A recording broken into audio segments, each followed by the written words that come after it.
Chloe just like came back down. I'd like to call the meeting to order of the Health Commission Community and Public Health Committee for Tuesday, May 17th, 2022. Great, and I will call roll. Commissioner Dorado. Here. And Commissioner Chung. Here. Thank you. I will read the land acknowledgement. The San Francisco Health Commission acknowledges that we are on the unceded ancestral homeland of the Ramaytush Ohlone, who are the original inhabitants of the San Francisco Peninsula. As the indigenous stewards of this land and in accordance with their traditions, the Ramaytush Ohlone have never ceded, lost, nor forgotten their responsibilities as the caretakers of this place, as well as for all peoples who reside in their traditional territory. As guests, we recognize that we benefit from living and working on their traditional homeland. We wish to pay our respects by acknowledging the ancestors, elders, and relatives of the Ramaytush Ohlone community and by affirming their sovereign rights as First Peoples. The second item on the Commissioner, would you like me to call the items or would you like to call the items? That's okay for me too? No, please do. Okay. Item 2 is the approval of the minutes of the April 19, 2022 Community Public Health Committee meeting. I will move to approve the minutes from our last community and public health meeting. I second. Great. There's some folks on the line, so I have to make sure I check public comment. People on the public comment line, we're looking at item 2, the minutes from the last committee meeting, which is April 19, 2022. If you'd like to make comment, please press *3. Again, *3. Okay, no comments, commissioners, and I'll take your motion and your second as a vote. So thank you very much. The minutes are approved. We can move on to item 3, which is the DPA. I'm sorry. We're actually going to skip item 3 for the public because the presenter is unable to be here today. We're going to move on to item 4, sugary drinks distribution tax update, and I will share my screen. Good afternoon, commissioners.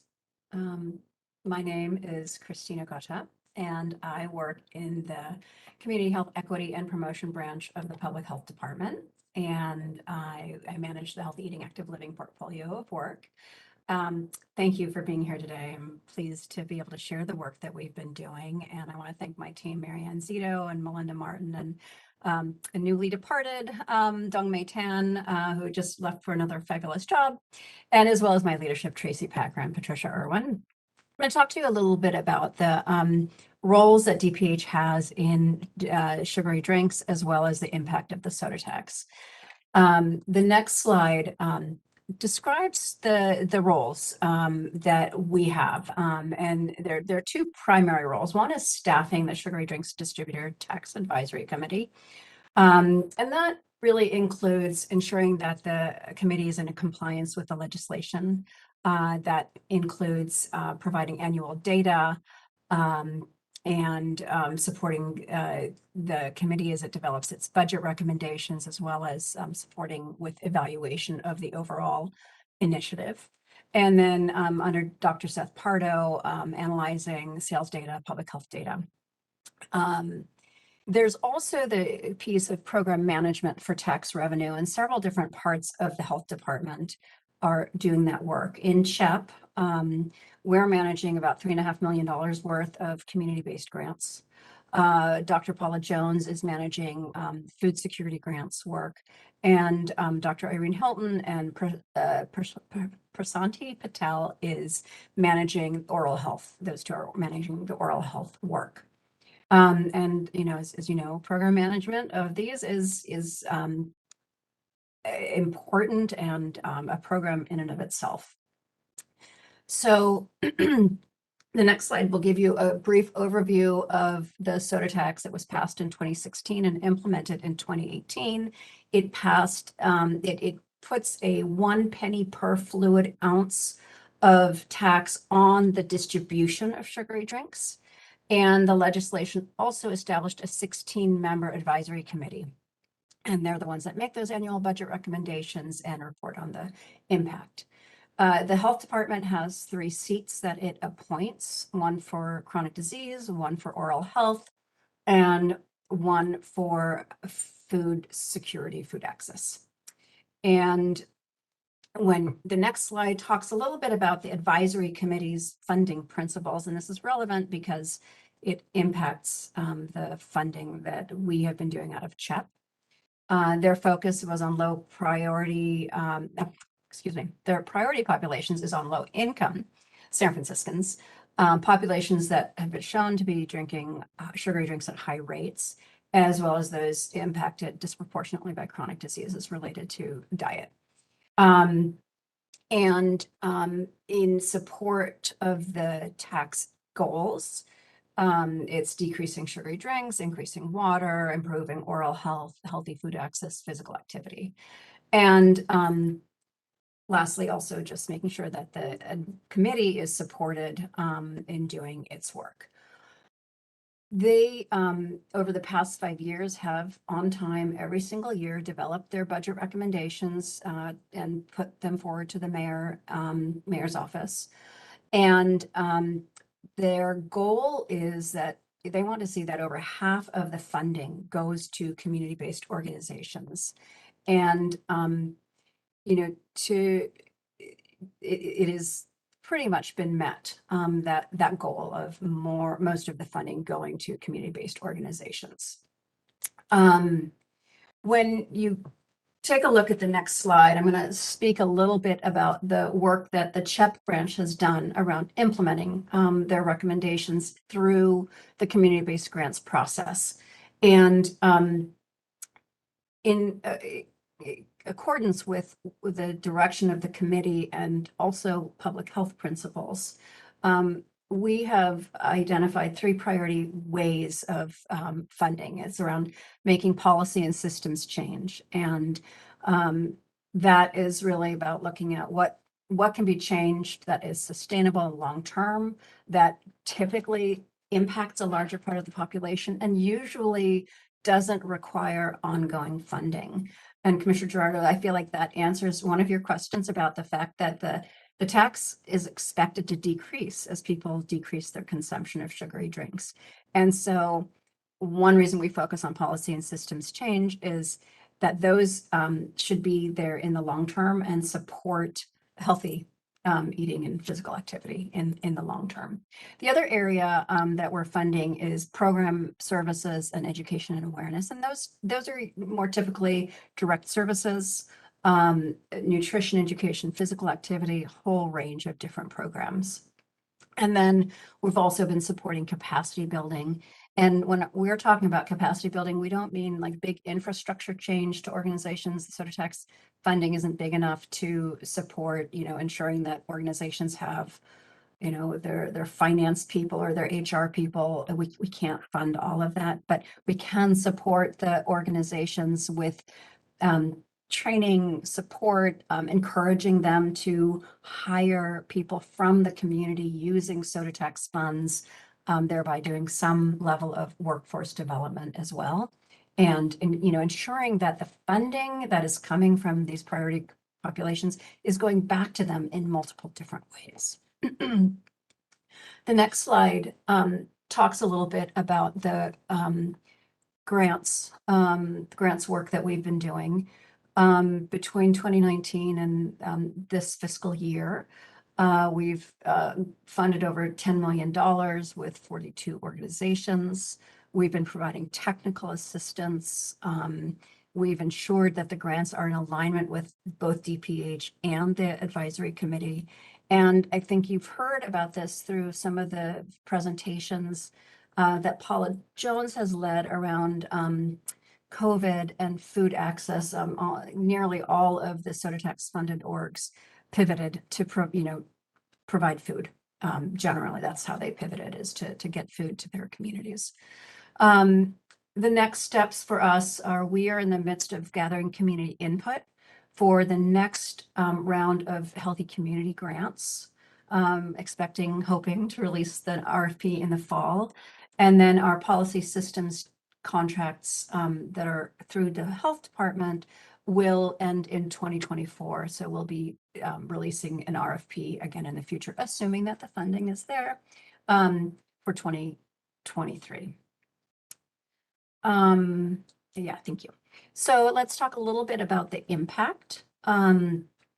there are a number of different analyses that have happened. So the health department, and again, under Dr. Pardo's leadership with a phenomenal intern, Fahima Jamshidi, she analyzed sales data that we've purchased. And through this analysis determined that we have seen a 7% decrease in sugary drink sales since 2018. And these data are just through 2019 at this time. And we will be continuing to purchase the data so that we can go beyond 2019. It's just we have not yet analyzed 2020 data or beyond. We also have been partnering with UC Berkeley, UC San Francisco, and Stanford, and sharing actually the cost of these data, which are really quite expensive. So we've been able to do cost sharing and data sharing. And their analysis was different than the one we did. And they determined that compared with Richmond, the purchasing, and we're using purchasing as a proxy for consumption. Consumption data it's really rather hard to come by. So we assume if the drink has been purchased, it's being consumed. But that it's decreased by more than 20% as compared to Richmond across the bay. And that's really exciting and good news. We've also, their study also showed a 50% decrease in the amount of sugary drinks purchased at supermarkets. So we're starting to see the changes and the impact that we were hoping for. When we talk about where the funding has gone, what kinds of programs have been funded, this is across, all the different initiatives that are being funded using soda tax, not just the CHEP specific. You'll see that the majority of the funding has gone to nutrition security, and you also see that bump in the last 2 fiscal years, well, including this fiscal year and last fiscal year, with nutrition security, and that is directly related to COVID. Physical activity has also received a pretty consistent amount of funding. And then oral health has received consistent funding as well. I've learned a lot about how important oral health is and how it is a predictor of our general health as well. I'd say that the other areas of community building, mental health, and workforce development are often an added benefit of the work. So some organizations have been doing community building, but really guising it, offering healthy eating and active living through community building activities. And the workforce development, again, is very much focused on using Sodatax funding in delivering, in hiring people local in that community, training them to deliver the services that are being funded through the Sodatax. And we're, really starting to look at and better understand mental health and how mental health is, critical to this work. And I'm right after this, I'm going to go do a discussion with the mental health task force to understand, what their interest is and needs are around sugary drinks and funding and how we can support mental health through Sodatax funding. The next slide is a breakdown of the nutrition security funding, because that actually encompasses a number of different categories. And I just wanted to take a moment to walk through those categories. So the largest category is food security, and the food security is basically people getting vouchers or getting food. Straight up, it's getting food into people's hands in some way. The food access bars on the left are essentially a group in the Bay View working to establish a community-owned co-op.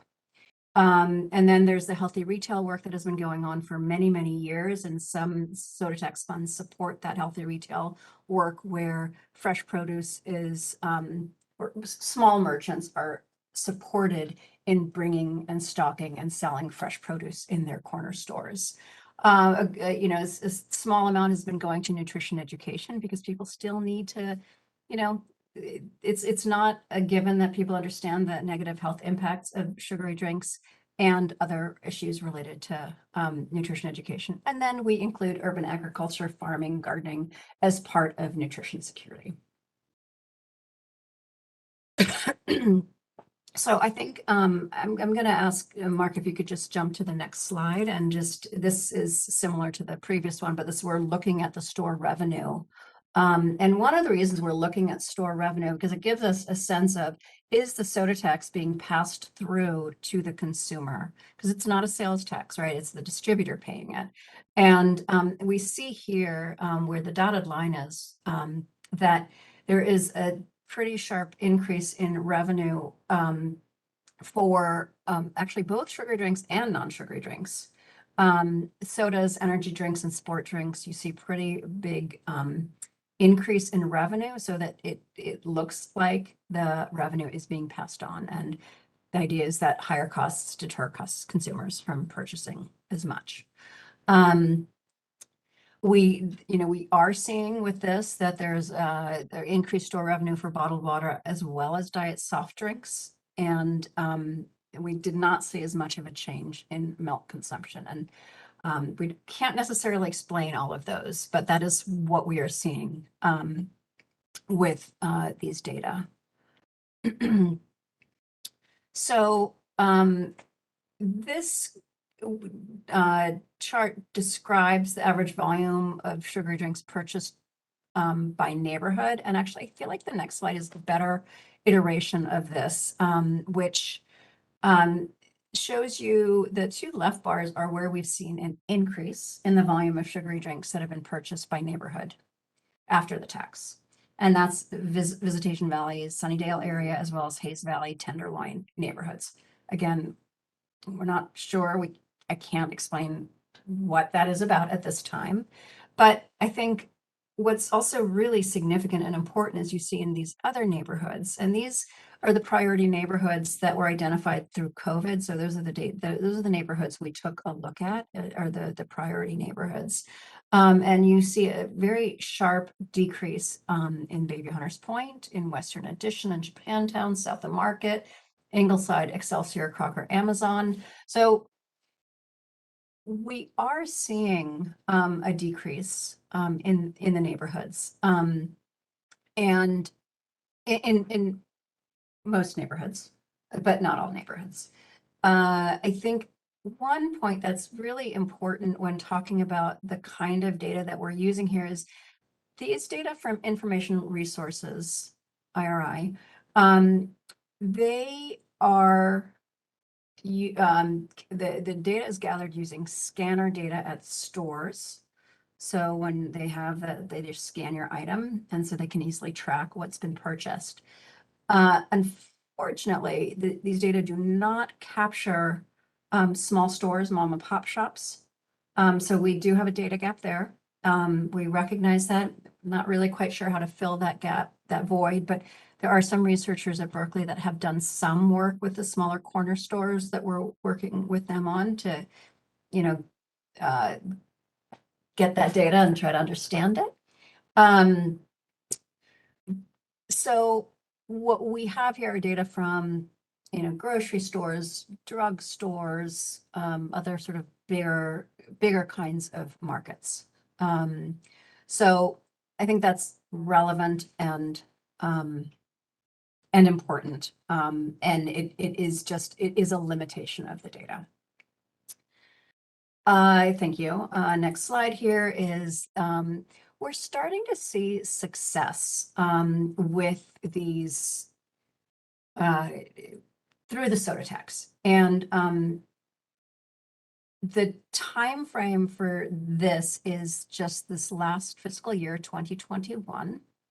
And when this chart here, the green check really demonstrates that we're seeing progress, and it's strong and consistent evidence. And the orange check is that there is early evidence that we're starting to see the outcomes that we want through funded programs.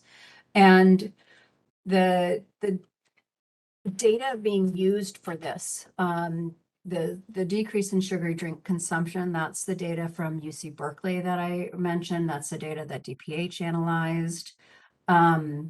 The fruit and vegetable consumption data is from one of the funded organizations that has done a pretty in-depth analysis of vouchers for veggies, or EAT-SF, that they are showing that those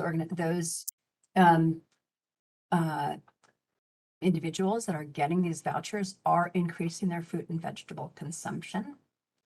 Around physical activity, some of this is by proxy, but Rec and Park has a good amount of funding that they've put towards scholarships for low-income young people and older people, but really geared toward young people. And we know that low-income youth typically have less opportunities for physical activity. So that is how we're getting that data. And then the increase in breastfeeding is what we have learned through one of our grantees, SisterWeb, that the women participating in their program are breastfeeding more than, actually, let me just make sure that I have this. The percent of birthing people that are supported by SisterWeb doulas who initiated breastfeeding in the hospital. And that's, again, that is what we're getting from our grantees. And similar in the increase in food security and economic opportunity and stability, where we're seeing that individuals are having the opportunities for jobs that are coming from the priority populations. And then in conclusion, yes, I think the bottom line is that we are seeing a decrease in purchasing and consumption of sugary drinks. That is considered a statistically significant decrease. The programs that have been supported with Sugar Drinks Funds have begun to demonstrate success, and that the funding is reaching the communities that have been most impacted. So with that, I welcome your questions and comments. Commissioners, before you go, I will check the public comment line just to make sure that folks on the line, I know there's one staff person, but I'm not sure about the others. Folks on the line, if you'd like to comment on this presentation, item 4, sugary drinks distribution tax update, please press *3 now. Oh, I need to have the glass on. *3. All right, I don't see any hands on the public comment line, commissioners. How about you two? Either one of you can speak. It's okay. It's just the two of you. Okay. I have a couple of questions, I guess, and I appreciate you answering many of my questions as well prior. But on the last or the previous, on the slide 14, when you're talking about the demonstrating this success, and you did, and I thank you of where you got the supporting data. But I guess my concern, and I mean, I agree with your supporting data, but let's just say, like with the increase in breastfeeding, your sample size is very small. And so I think, and even with the increase in physical activity, I am sure that all of this has happened. But I guess my concern is that if there's a possibility to gather even, further data from the programs and the community programs that you are funding. And I guess too, that was part of when I was also looking at in the initiatives, which is some of your supporting data, is looking at number of people served. I think I would really like to see, it's a substantial amount of money, and the department is doing such good work. And obviously with 50% decline in purchases, it's all working. But what are the number of people, let's say, actually, let's say in the initiatives, the Healthy Communities Grants and health food purchasing, they do list the number of people, but there are others that you've noted that it would really be helpful if those funded organizations could give you more data in your requests, as you know, especially as you're going for the new RFP, is that with all of your hard work, you'd like to know just more outcome data, even if it's just, the number of people served, but just if they could include a simple Likert scale of how much, they've increased their physical activity or whatever else. So I guess that's my concerning question, is just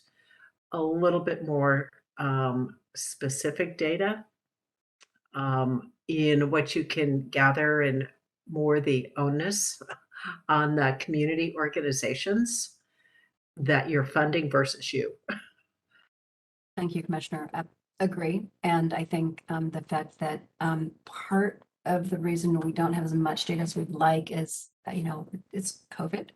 And in large part, our epidemiologist that was really helping guide the evaluation was, immediately pulled off to do that very important work. And we are discussing with our evaluators right now what we want the next iteration of evaluation to look like with new grantees. So agree 100%. Yeah, I would also be interested too, since your data only goes to 2018, or some of the previous data that you had talked about from informatics, I guess, it would be very interesting to see what the consumption was during the pandemic and during that shutdown, and whether or not the education awareness kind of jostled people's brains, or was there an increase? And do you know if you will have access to that data? We will be purchasing that data. Yes, and we will be probably purchasing it with our partners at UC again. So that information is to come, and that is the $1 million question. We're all very curious about that. No, and I think our committee, when you do have that data, just a quick update would really be helpful, as well in further understanding what to see if, especially your education push and awareness push has been kind of fruitful. Would love to come back and share that. Thank you. Commissioner Chung, any questions or comments? Yes, I have like two, I think, questions. So the first one is because, the way that this is being tracked, it really doesn't tell us like whether or not, like the consumers demographic has shifted for the consumptions of soda drinks. So I was wondering about if how would we know if, this is really, effective to the, like the target populations, like, and I assume that this would be like children and youth primarily, and not the adults who had shifted their drinking habits.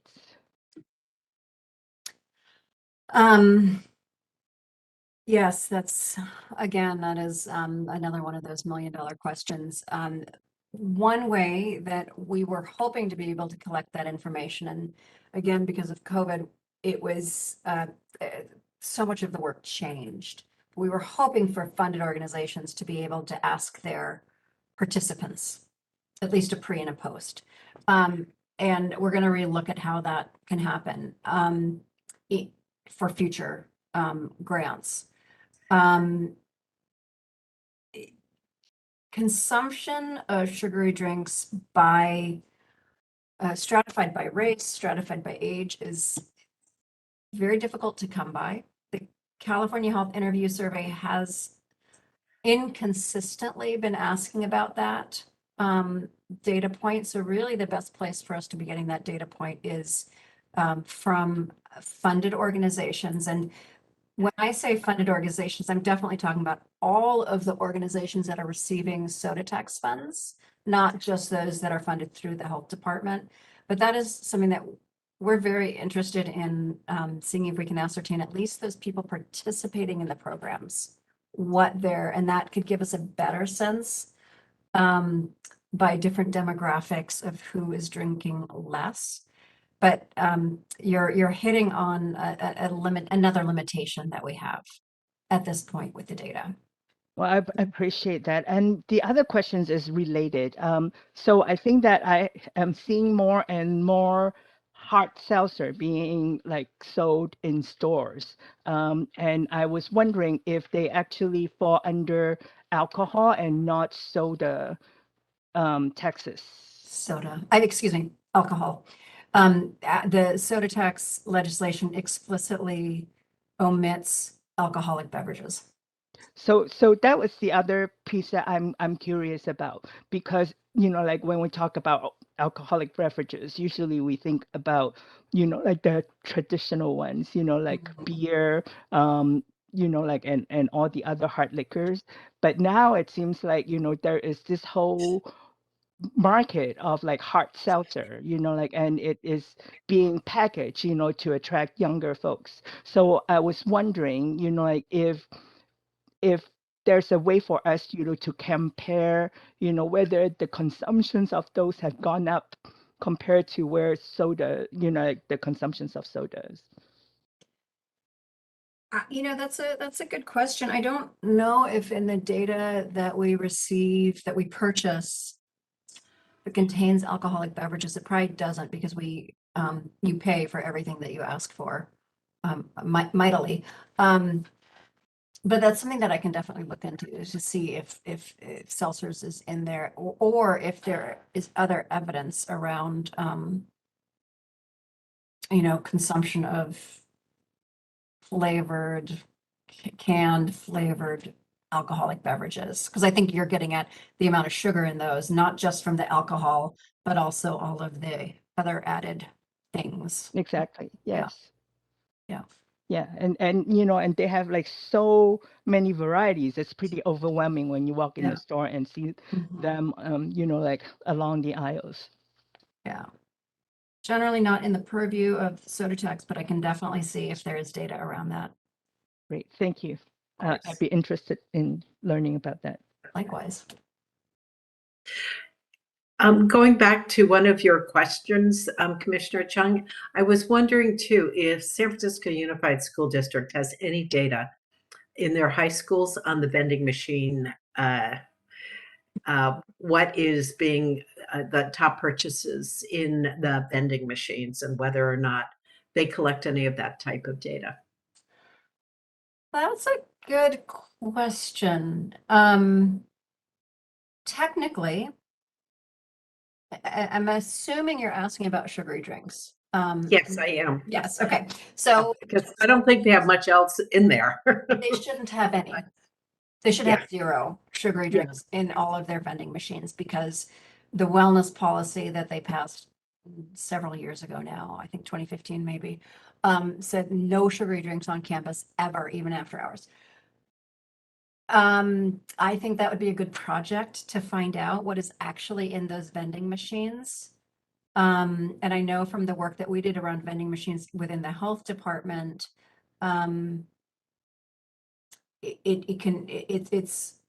they're often just individual little contracts, or people, or the schools fill it themselves.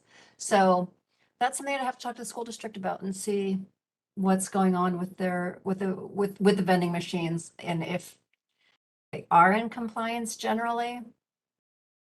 It would just be an interesting task for a summer intern or whatever Agreed. to kind of do a little spot check in a number of the high schools, just to see what the possibilities, what's going on. That's all. Because it would give you kind of, a few red flags for Yeah.